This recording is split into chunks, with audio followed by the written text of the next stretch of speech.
Three, two, one. Album review of Sleep Tokens, Even in Arcadia. Yeah, Even in Arcadia. I'm just gonna adjust this thing. Sorry. There we go. So, what we're gonna do here, we're gonna talk about the album. We just heard it. He has some opinions. I wrote down some notes as we heard it. Yeah.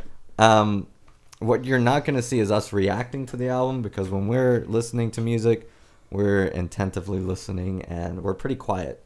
And if you pause, in between songs or during a song, it kind of takes you out of the context, I believe, too. Oh, yeah, it does. Especially for an album like this, with so many different genres being attempted and so many different sounds going on at the same time.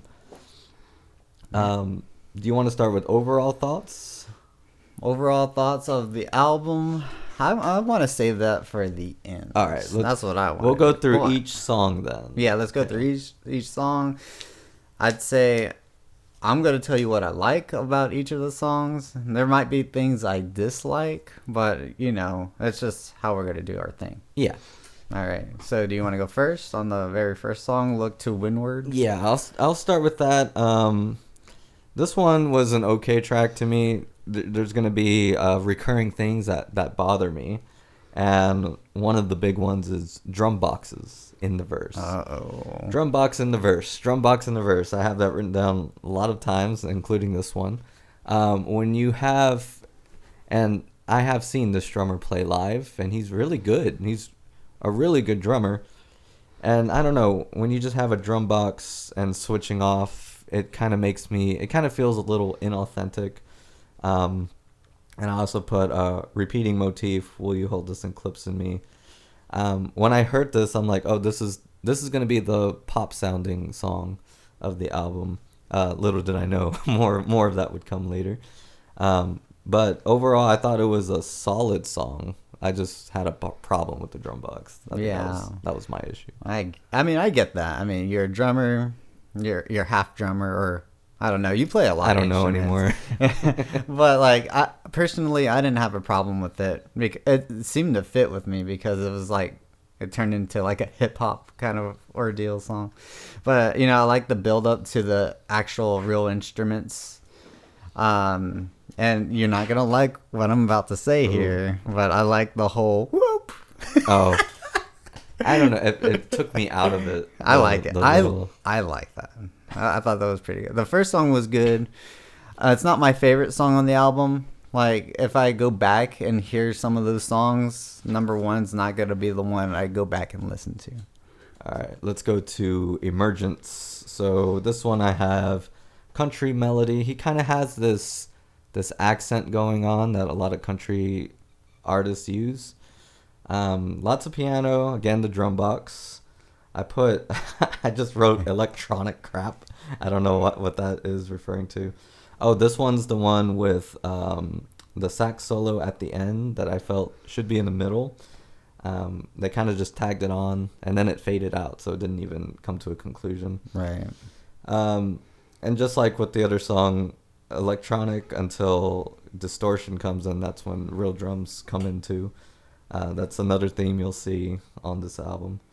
Overall, I mean, it's kind of a middle of the road for me. I think Emergence is kind of just Yeah, like whatever song. it starts off as like atmospheric, puts you like in the mood of the album. For me, it did.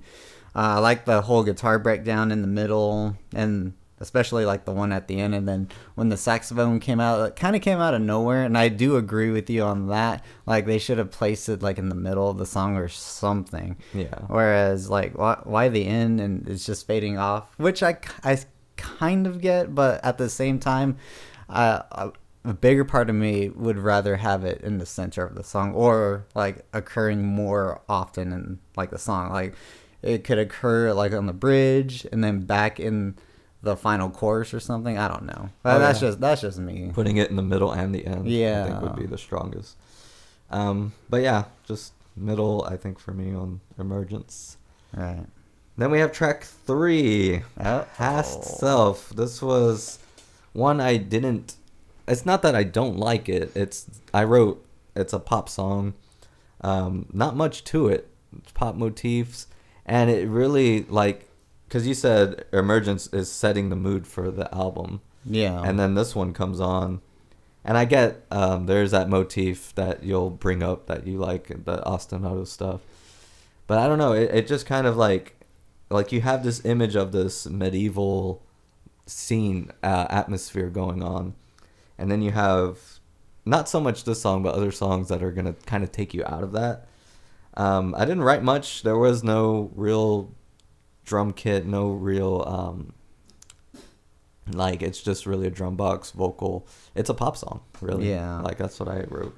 Oh, it reminds me of the Legend of Zelda a lot. I mean, that's why I like that track a lot, and I love the melody of that song too. And I think the whole medieval or Viking whatever thing that has going on, it's like a mask, like lyrically. I think this is like the second or third time I'm hearing this album, but it's like, to me, it's like it's masking like trauma or something. I mean, that's just what I'm getting out of it. Oh yeah, there's definitely some trauma later on in this album that I have from listening to it. I'm just kidding. But yeah, I mean, Past Self, I don't know. I just feel like it's the insert pop song of the album. Like, maybe not like a generic pop song, but like, I don't know. If I put on a band, I expect to hear a band, you know? Right. Like, well, this isn't a band. Well, it's like, or they're marketed as a band. It's really two people. Yeah. From what I heard, I don't know. I don't really look up Sleep Token. I don't. My wife knows a lot about them. But like hearing other people talk about them, it's really two people doing the recordings, and I'm just like, what? It's kind of like me and you. It's kind of like me and you. Yeah.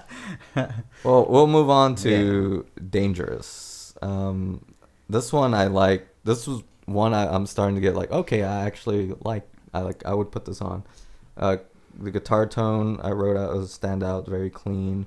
There's a subtle orchestra. There is a drum box on this one, but you know, I'm kind of just like, okay, it's gonna just keep happening. It is what it is. It is what it is, you know. Very good vocals on Dangerous. And yeah, that's what I put for that one. So this one I think was my favorite one of the 4 before it. Yeah. Yeah, like you said, the lyrics are good. I like how he's saying I don't know, this is what I got out of it. He was obsessed over somebody's losing sleep, overthinking of them, and he was trying to resist, but he just couldn't. I mean, that's what I got out of it. I was really, like, some of these songs, like, they put the lyrics on the spot. And some of the songs, to me, like, the instruments were the center of the song. This one was one of those songs where the lyrics were in the spotlight. Yeah. That's what I got out of it. Like, he was obsessed with somebody and he tried to resist, but he just can't.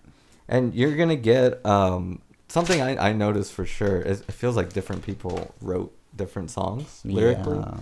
Yeah. And that's when we get to Caramel or Caramel or whatever. You want to say that. And Caramel, I think we both agree, even though it kind of breaks out of the drum box into real drums, lyrically, there is something that is a huge pet peeve of mine, and that is product placement. Me too. Prada, like, why are we singing about Prada in a rock band? You know, Prada's like fancy bags, my Gucci. Like, what are we doing?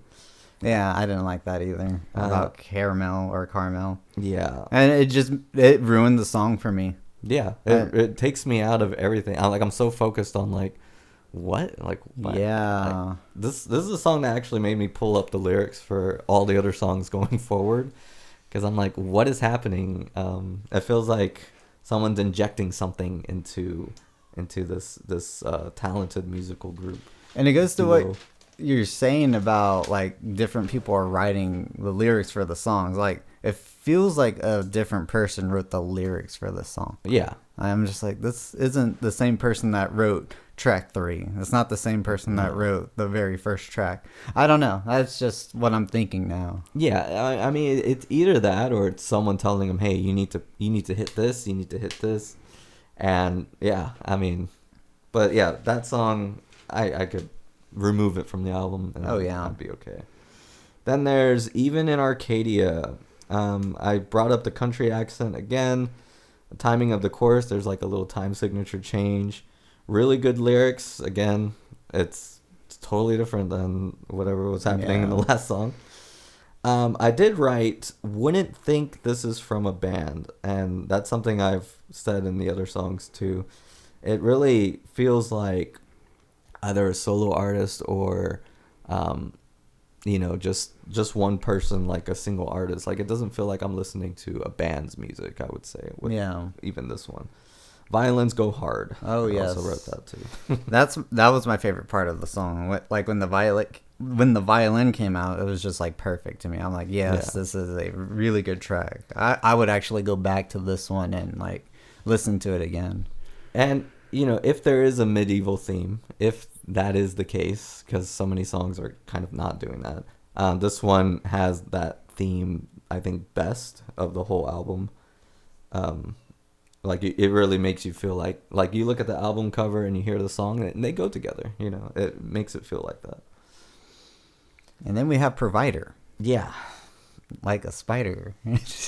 So immediately I put doesn't fit the theme. Is a pop song. So many soft parts did not need to be 6 minutes. I felt like it dragged a bit. Vocal and organ, unique instrumentation, so it's a good thing for it. Electronic drums are back. I felt like they kind of took a little break. Bad lyrics are back. We have the term only bad baddie. Only bad baddie. Only bad. Do you know what a baddie is? No, I don't. A baddie means hot girl. Oh. The only bad baddie. So that's gonna time out eventually. Just hitting my phone. Like it's these phrases that I feel like are below whoever wrote the good lyrics, and composition is good at the end. Deftones vibe. So similar to like when I listened to Deftones most, they were trying to transition into a more alternative rock style. So this one kind of gives me that kind of sound, but also very poppy in nature as well. Well, this one, you know how I said I don't mind the MIDI drums or electronic drums on songs in general? Yeah. This song, I did mind, by the way. So, like, I really wish they didn't go and just do the electronic drums on this one. Because, like, in the beginning, I understand the build-up, but it could have been done better with real drums, like real technique, with a real drummer that is known to be pretty good. That's what I was thinking in this song. Only this one. For some reason, I'm like, that drummer could have done something really smooth in those sections, but it was replaced with synthetic drums that were doing like something a real drum, like trying to imitate.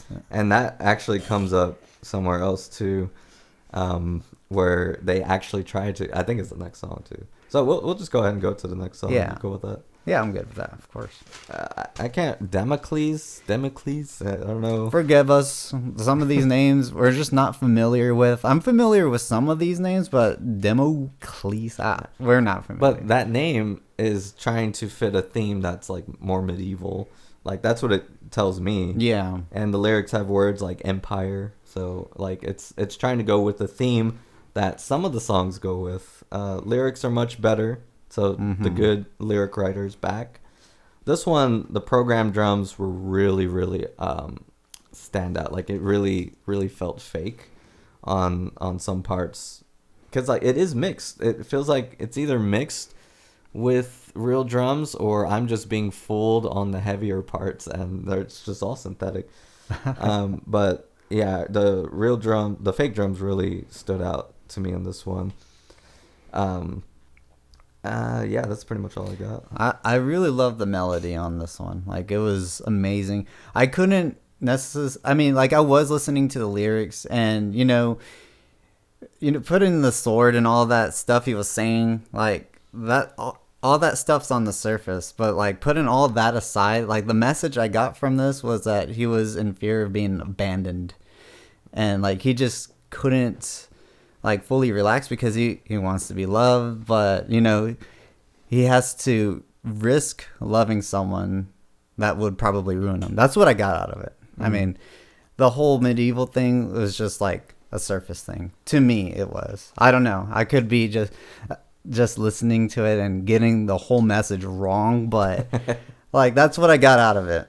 And I thought it was good. Like, I would definitely go back to that song and hear it again because I was focusing on so many things while listening to that song. And I was like, oh, wow, the lyrics are pretty interesting on that one.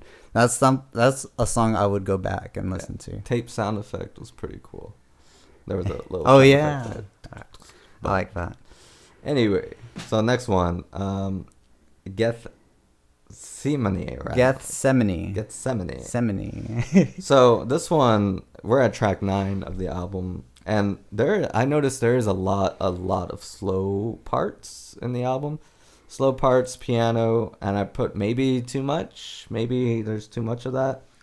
But I did have some trouble with this one, and I know you really like it. So yeah, I do really like this one.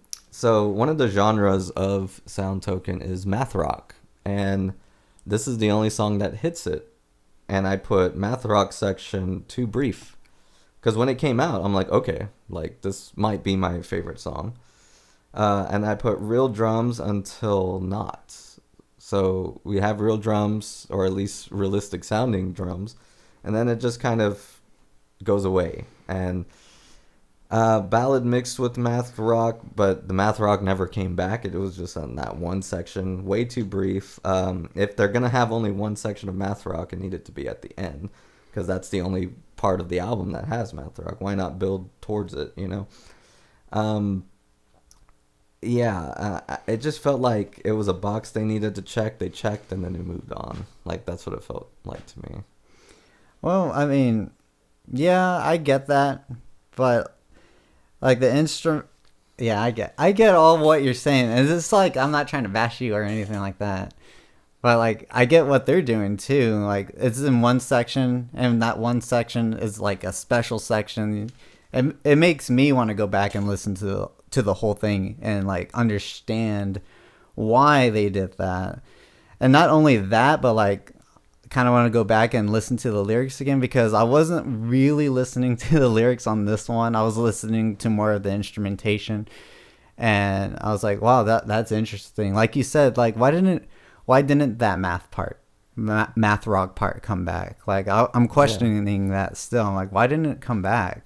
But at the same time, I get what they're doing, transitioning from the real math rock sound to a more beatbox sound, and it fit when they transitioned, but it never returned to the math rock part. And I was like, my mind was a little disappointed, but at the same time, I was like, I wonder why they did that. I want to go back and listen to it. But yeah. I liked it. I mean, at least if you really like the math rock part and you go back and listen to it, you don't have to hear the whole song. I mean, I felt like it would be better if the whole thing was like reverse. Start with fake sounds and beatboxing, and then go to math rock, and I think I would have made it a really good song. But to each their own. I'm sure they have their reasons. And then we got the last song, which I think is my favorite. Oh, yeah? Because I have nothing bad about it. Oh, wow. That's surprising. So, lots of piano, faint remnants of rock motifs. So, there's like some rock and roll motifs in this song. It kind of abandons pop motifs to a degree. I'm sure there's some if I listen to it again. It goes with the theme, so the lyrics go with the visuals, the imagery that the album cover showcases, and the other songs, or some of the other songs, go with. Remnants of Deftones again. Lots of good ostinatos and great lyrics.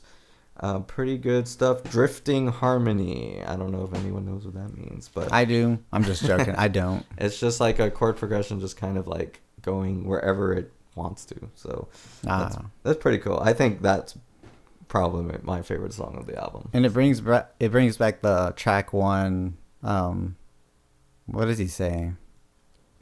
What is he saying? Did you write it down? I did not write it down. It just came up in my brain. Where something with clips in me.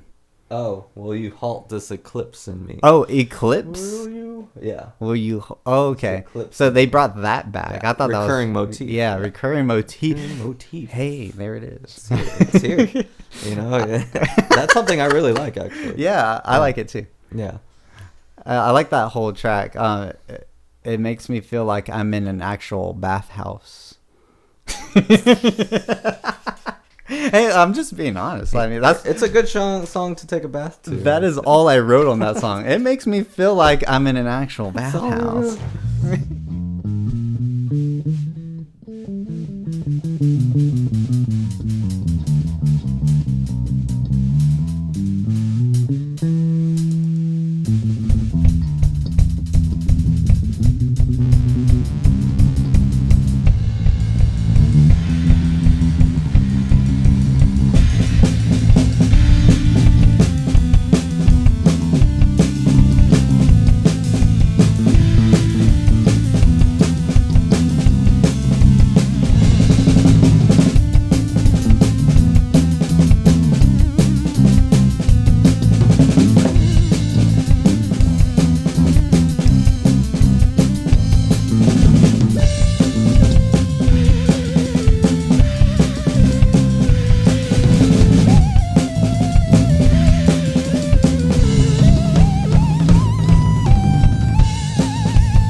All right, so there are some good things about this album. Oh yeah, and there are some things that aren't good. Yeah, I think. I guess I'll start with overall. Yeah, go for it.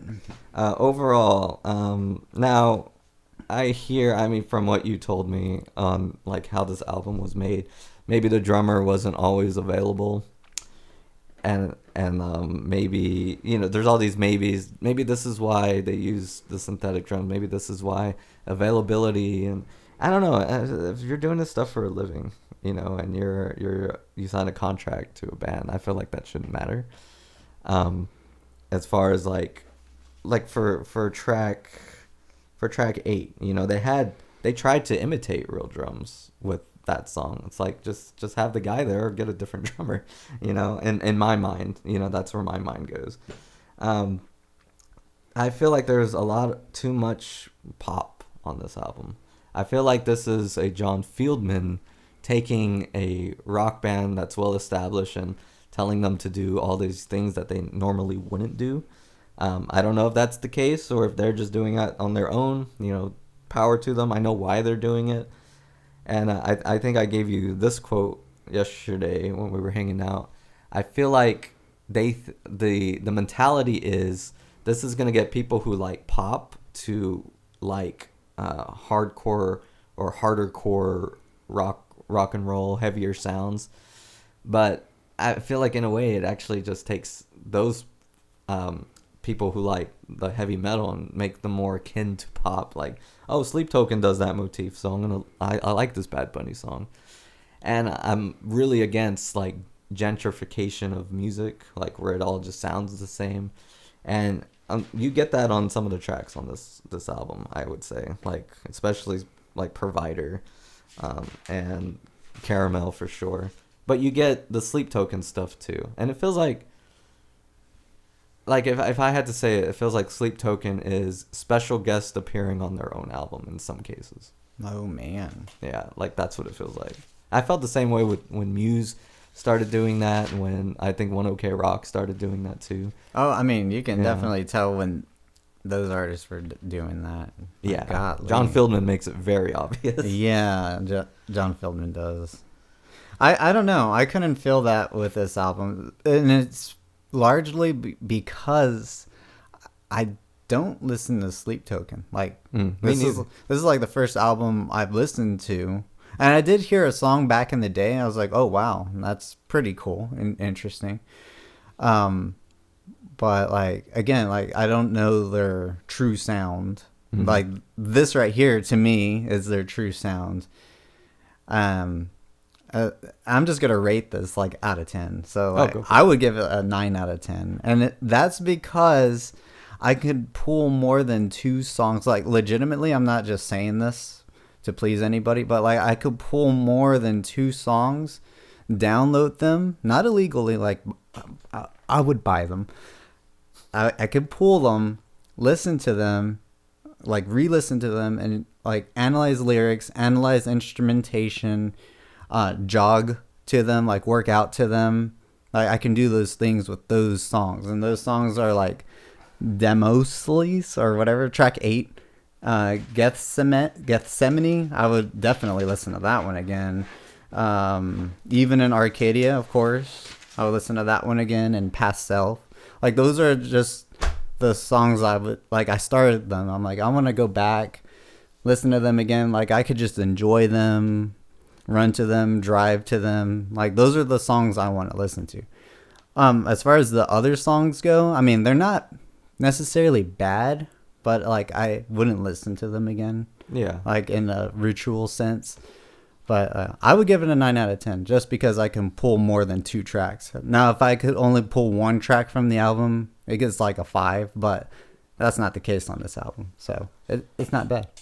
Yeah, I think if I had to, we'll do ratings. That's a good idea. Because I'm a 5 out of 10. Like, Okay. it's definitely nowhere near 9. I think when I first listened to this album, I literally drove my car and like just put random, and I think Lost Lonely Boys came up, and I'm like, there's just something about this that's just way more authentic, like there's not a whole bunch of people agreeing on something on like product placement and stuff like that, or like what genre, or hit this, hit that. And I don't know, like when I listen to this, and I don't know Sleep Token sound either, it really comes off as they're doing stuff that I understand why they're doing it.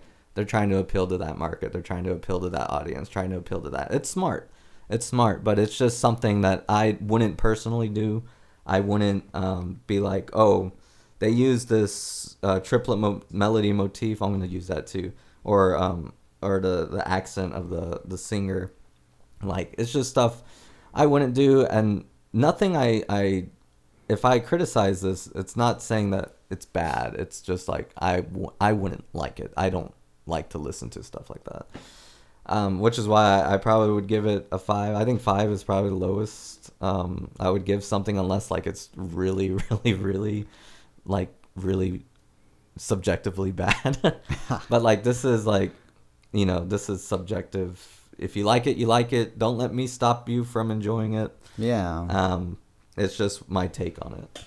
Yeah, it's just like you said, you know, our ideas in music, like right here, Sleep Token is where our opinions are divided. Like for the Yeah. most part, we like the same kind of music, but Yeah. this right here is where like our opinions divide, and Yeah. it's pretty cool to see your take on it, this style of music, and you get to hear my Yeah. take, and it's like, what really you like? Which is why I think self portrait or whatever. it's cool Half if self. two people are reviewing because, Yeah. you know, you get all of mine and then you think that's, you know, that's our opinion, but it's actually both. You know, it's okay to differ. I'm not going to criticize anyone for having a take different than mine for sure. Yeah. Although I'm sure Sleep Token fans might criticize me. Oh, they'd be like, who the fuck? Hey, Why I is he love saying piano. this? There was a lot of piano on this album. I love piano. I Oh, thought yeah. that stuff was nice, but I don't know. Overall, like to listen to a 6-minute song for just one part, I don't know. Yeah, and I do agree with you on that. Like some of the songs, like you said, they do drag on. Yeah. I totally agree with that. That's why it's like not a perfect. It's not a 10. Yeah, That's one of the main, to me, that's one of the main problems of this album. And it's not just the Sleep Token album. A lot of albums do that. Like, of my favorite bands, X Japan, some of their songs freaking drag on. I'm like, come on, dude. Metallica, a lot of their albums drag on. A lot of their mixes are shit. But, like, you know, that's not bad. And music is subjective. Don't get butt hurt over his opinions, and don't be like, oh, Chris the Pocket Master, he likes everything. That's not true. There are some things I truly hate, especially in music, that you probably don't expect. I'm just kidding. Look at this. He's like, oh, Chris likes everything. That's not fucking true. You're more lenient than I am. That is true. I can't things. deny that. I'm just a nice guy. But yeah, I have a little bit. I 90% sure if I listen to an older album, I'll like it more than this one. An older album? What do you mean? Like from Sleep Token. If I heard an older album, I'd probably like it more. Oh, okay. There's a good chance.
If you have an album or song you'd like us to review, drop it in the comments below. What do you rate this album? Is it a 9 out of 10, 10 out of 10, 8 out of 10, 2 out of 10? Leave that in the comments below as well. And anyways, this is Hatman Chris the Pocket Master. signing off.